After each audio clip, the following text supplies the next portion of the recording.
Hello everyone, welcome to my channel.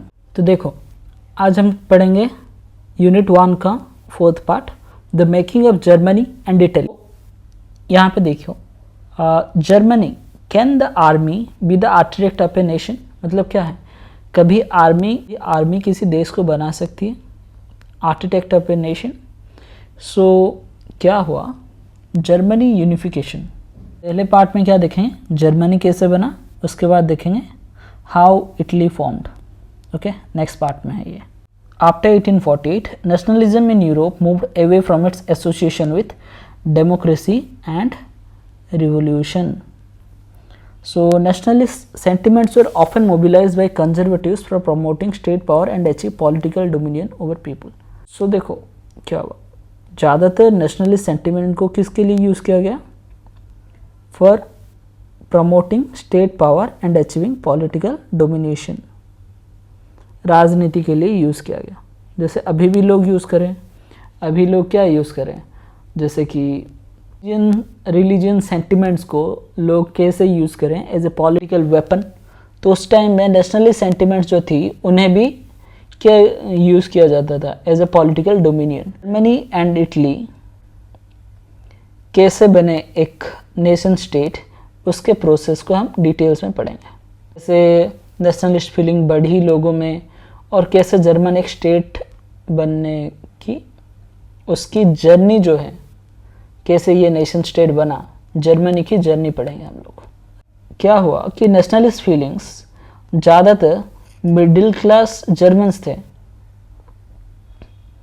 उनमें ज़्यादा थी। तो वो लोग क्या हुए, 1848 में सारे जितने भी मिडिल क्लास जर्मन्स थे वो सब यूनाइट हो गए अलग अलग रीजन में जर्मनी के।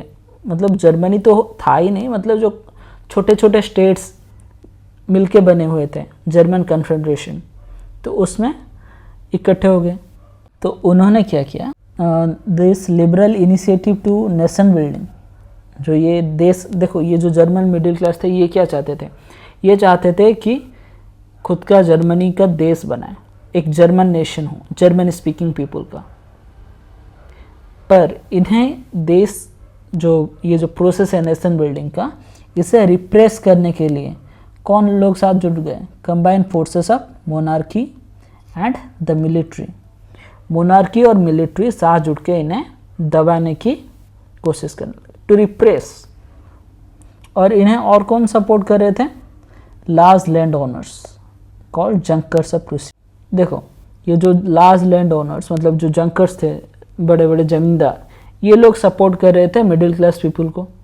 लेकिन मिडिल क्लास पीपल जो जर्मन्स, उन्हें दबाने की कोशिश कौन कर रहा था, मोनार्की एंड मिलिट्री। उसके बाद जर्मनी को यूनिफाई करने का जो टास्क था उसे प्रूसिया ने ले लिया। प्रूसिया के लीडरशिप में चला गया वो। The chief minister auto von Bismarck was architect of the process. तो ये एक इम्पोर्टेंट पॉइंट है, highlight. Okay, auto von Bismarck थे, ये लीडर थे इस चीज़ का। और प्रूशियन आर्मी और ब्यूरोक्रेट्स की मदद से उन्होंने 3 वॉर्स लड़ी, 7 साल लगे। किसके साथ, ऑस्ट्रिया, डेनमार्क एंड फ्रांस। और आखिरी में प्रूसिया की जीत हुई और कंप्लीट यूनिफिकेशन हो गया जर्मनी का। इन जनवरी 1871 Prussian king William one was proclaimed as a German emperor in a ceremony at Versailles. और एक चीज़ देखो, on bitterly cold morning of 18 January 1871, an assembly comprising the princes of the German states, representatives of the army and Prussian minister, including chief minister Otto von Bismarck, gathered। देखो यहाँ पे जो picture दिया है, ये पिक्चर है hall of mirrors, जो कि वर्सलिस में है। वहाँ पे न्यू जर्मन एम्पायर का लीडर कौन बना, हैंड ओवर किया किंग को, king of Prussia Kjær William one. उसके बाद मॉडर्नाइज करने पे ज़्यादा फोकस किया गया, जैसे कि modernising the currency, banking system, legal judicial system Germany में। Prussian measures and practices often become a model for the rest of the Germany. और अभी जो हम जर्मनी देख रहे हैं अभी यूरोपियन मैप में, जर्मनी ऐसे बना था with the help of this people. Picture based question पूछ सकता है किस जगह का है, हॉल ऑफ मिरर्स वर्सलिस। तो अभी हमने जर्मनी का पढ़ लिया, सो ये रीज़न था प्रुशिया, जो कि बाद में क्या बना, जर्मनी, करंट जर्मनी। नेक्स्ट देखेंगे इटली, हाउ इटली फॉर्म्ड और द यूनिफिकेशन ऑफ इटाली। तो देखो इटली नाम का कोई स्टेट एग्जिस्ट नहीं करता था उस टाइम में। ओरिजिनल इटालियन प्रिंस थे और रूल करते थे सार्डिना, पिडम, सेवोय सार्डिना, ये वो एरिया रूल करते थे। यहाँ पे रूल करते थे विक्टर इमैनुअल। और यहाँ पे जो पार्ट देख रहे हो, ये वाला पार्ट और ये वाला जो पार्ट है, ये सारे रीजन कौन रूल करते थे, ऑस्ट्रियन एंड हाब्सबर्ग एम्पायर। ये बीच का जो पेपल स्टेट जो लिखा है, ये रूल करते थे पोप। और किंगडम ऑफ बोथ सिलिसीस और टू सिलिसीस, ये रूल करते थे बर्बन किंग ऑफ स्पेन। तो ऐसा ये स्ट्रक्चर था, ठीक है। तो देखते हैं क्या दिया है। Like Germany, Italy too had a long history of political fragmentation. Italians were scattered over several dynastic states as well as the multinational Habsburg Empire. तो उसकी हालत जर्मनी की तरह ही थी। So during the middle of the 19th century, Italy was divided into 7 states. See, which only one, Sardinia Piedmont, was ruled by the Italian princely house. उसके अलावा हमने देखा नॉर्दर्न पार्ट जो था हाब्सबर्ग एम्पायर रूल करता था। यहाँ पे ये वाला part northern part Habsburg empire, जहाँ पे लोम्बार्डी, पार्मा ये सब दिया है। Then the centre was ruled by pope. Southern regions were under the domination of Bourbon king of Spain. Okay, समझ में आ गया ना। The Italian language had not acquired one common form and still many regional local variations. So during 1930s, Giuseppe Mazzini had sought out to put together coherent program for unitary Italian Republic. तो उन्होंने young Italy बनाया था, secret society. उनका गोल था क्या, Italy को unite करना, लेकिन वो फेल हो गए। लेकिन फेलियर की बात नहीं है, लेकिन उनका जो अटेम्प्ट था, रिवोल्यूशनरीज फेल हुए हैं ठीक है, लेकिन उनका जो अटेम्प्ट था यूनिफाई करने के लिए 1831 टू 1848 में फेलियर हुआ। But Sardinia Piedmont king Victor Emmanuel II के रूल के अंडर ठीक से प्रोग्रेस कर रहा था। जब उन्होंने ये सुना तो उन्होंने क्या किया, उन्होंने डिसाइड कर लिया, जिम्मेदारी ले ली कि मैं यूनिफाई करूँगा ऑल द इटालियन स्टेट्स, चाहे कैसे भी करूँ। तो उन्होंने डिसाइड किया वार करके यूनिफाई करेंगे। अगर यूनिफाई कर लेते हैं इटली तो उन्हें क्या होगा, इकोनॉमिक डेवलपमेंट मिलेगा और पॉलिटिकल डोमिनेंस मिलेगा। सो इसी बात को लेकर उन्होंने अपने जो चीफ मिनिस्टर थे केवोर, उनका चीफ मिनिस्टर था केवोर के साथ बात की, जिन्होंने ये मूवमेंट को लीड किया। Italy was neither a revolutionary nor a Democrat.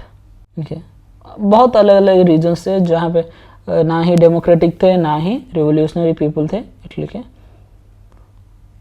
Like many other wealthy and educated members of Italian elite, he spoke French much better than he did Italian. ये दिया है मिस्टर केवर के बारे में, बहुत अच्छा फ्रेंच बोल सकते थे, better than the Italian.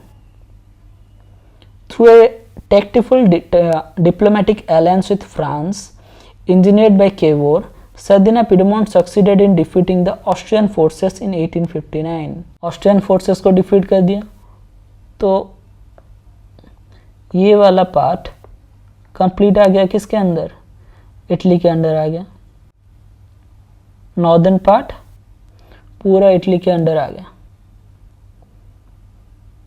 Apart from regular troops, a large number of armed volunteers under the leadership of Giuseppe Garibaldi joined the fray.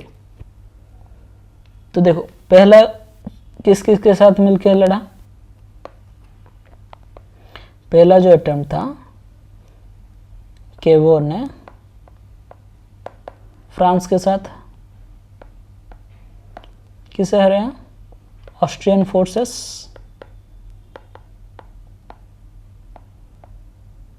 कब, 1859। सेकेंड जो अटेम्प्ट हुआ किसके साथ मिले, 1860 को इन्होंने गिउसेप्पे गैरिबाल्डी के साथ हाथ मिलाया, ठीक है।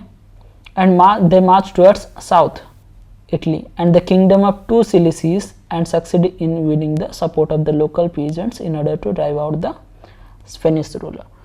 तो गिउसेप्पे गैरिबाल्डी के साथ मिलकर इन्होंने वार लड़ा और ये जो साउदर्न पार्ट है इसे भी टेक ओवर कर लिया। अब बचा क्या, बीच का हिस्सा, सेंट्रल पार्ट। और जो बीच वाला हिस्सा था जो कि पोप रूल कर रहा था, जब ये दोनों स्टेट कैप्चर हो गए तो पोप ने भी 1861 को ये वाला मतलब खुद को सरेंडर कर दिया और कंप्लीट इटली बन गया। अभी 1861 Victor Emmanuel II was proclaimed as the king of the united Italy. लेकिन much of the Italian population जो थे वो लोग क्या थे, इलिटरेट थे, क्योंकि कोई यूनाइटेड फॉर्म नहीं था। तो अलग अलग नेशन में अलग अलग रूलर कोई भी इनके लैंग्वेज या फिर इनके लिटरेसी पे प्रायोरिटी नहीं देता था। तो यूजुअली ये लोग क्या थे, इलिटरेट से,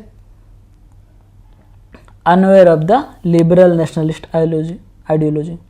the peasant mass who had supported Garibaldi in the southern Italy had never heard of Italia and believed that la Talia was Victor Emmanuel's wife, क्योंकि इटालिया नाम ये इन लोगों ने कभी सुना ही नहीं, ठीक है।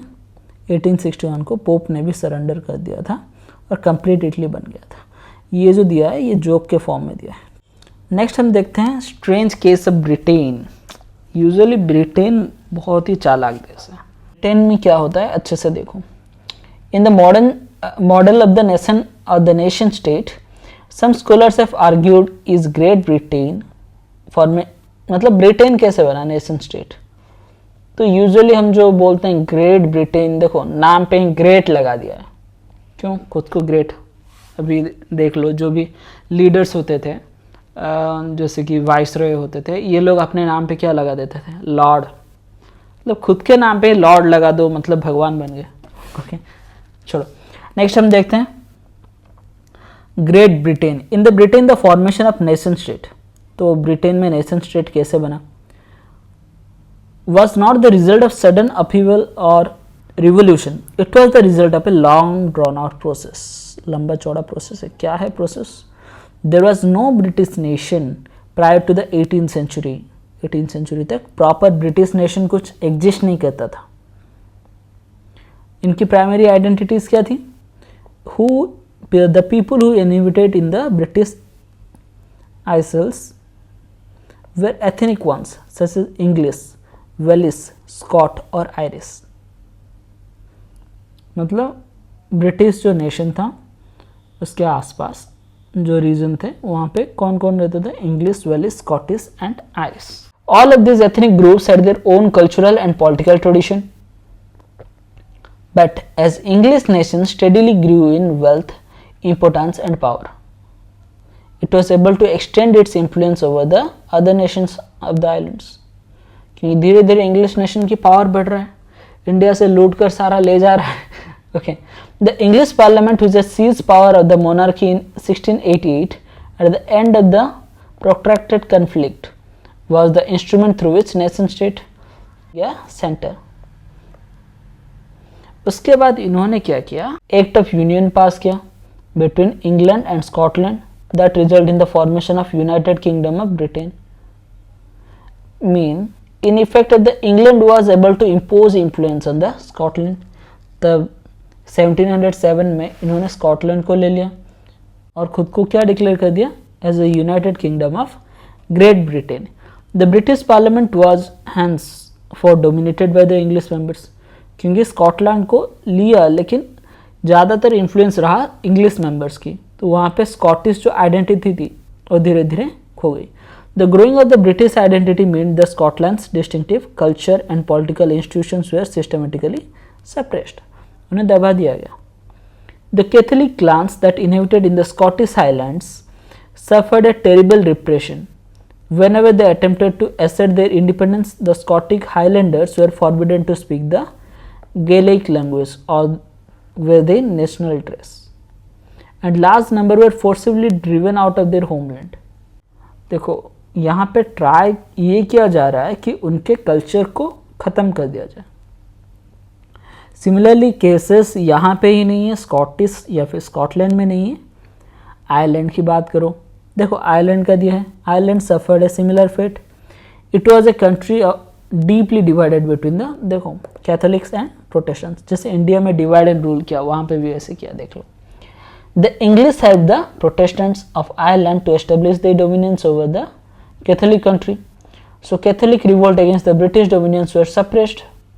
सो after failed revolt, Wolfe Tone and his ununited Irishman 1798 उन्होंने आयरलैंड को इनकॉर्पोरेट कर दिया यूके के साथ 1801 में. A new British nation was formed through the propagation of a dominion English और द डोमिनेंट इंग्लिश कल्चर. और सिंबल ऑफ न्यू ब्रिटेन क्या क्या बने? न्यू सिंबल ब्रिटिश फ्लैग जो कि यूनियन जैक था. नेशनल एंथम था God save our noble king, और इंग्लिश उनका मेन लैंग्वेज था. ऐसे ब्रिटेन बना. एक्चुअली ब्रिटेन जैसा दिख रहा है वैसा एग्जिस्ट नहीं करता था पहले सिर्फ एक छोटा सा पार्ट था जो कि इंग्लैंड था. ओके, सो देखो हर जगह चालाकी. ओके, सो हम देखते हैं अभी और एक पार्ट ही बचा है, शायद 2 पार्ट है, visualising the nation and nationalism and imperialism. So I hope we will complete both of these today in the next part. Okay, thank you.